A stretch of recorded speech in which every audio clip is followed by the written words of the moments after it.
यदि तपाईँ स्वर्ग हेर्न चाहनुहुन्छ र आफ्नो मनलाई एकदम शान्त बनाउन चाहनुहुन्छ भने यहाँ एकचोटि आएर हेर्नु त।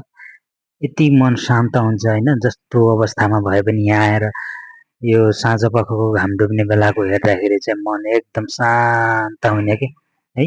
एकदम रमाइलो रहेछ ठाउँ चाहिँ। जे होस् हामी पनि आज घुम्न आएको थियौँ, घुमियो, एकदम रमाइलो लाग्यो। मान्छेहरू धेरै आउनु भएको छ यतातिर घुम्नको लागि है। गाडीहरू लिएर आउनु भएको छ। यहाँनिर ट्र्याक्क समुद्र छ होइन, अनि त्यही समुद्रको छेउमा छौँ हामी। अनि उतातिर चाहिँ घाम डुब्न लागेको दृश्य देख्न सक्नुहुन्छ। एकदम दामी बस्ने गफसफ गर्ने, एकछिन हावासावा खाने है, मस्त हुँदो रहेछ साथीहरू हेरेर। त्यही भएर हामी पनि त्यस्तै हेर्न आएको छौँ है।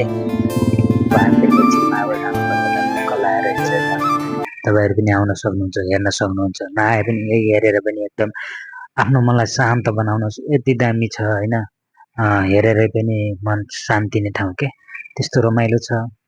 जे होस् त्यही हो साथीहरू, एकदम बबाल बबाल छ आजको दिन। एकदम मनमा अहिले त अशान्ति भए पनि यहाँ आएर हेर्दाखेरि चाहिँ मन एकदम शान्त भयो क्या अहिले चाहिँ है। मन त पुरै भनौँ न केही छैन दिमागमा, यति राम्रो ठाउँ छ, हेरिरहँ जस्तो, यहीँ बसौँ जस्तो, यहीँ घुमाउँ जस्तो लागिरहेको छ क्या। त्यति मजाको ठाउँ छ।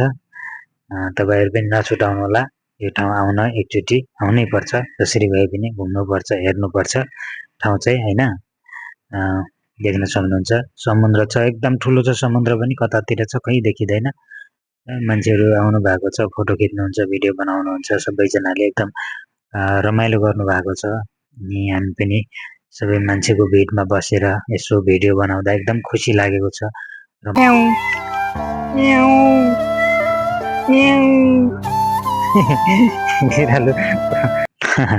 बिरालो पनि रहेछ क्या यहाँ फेरि होइन, त्यही भएर यसो बिरालोलाई जिस्काएको।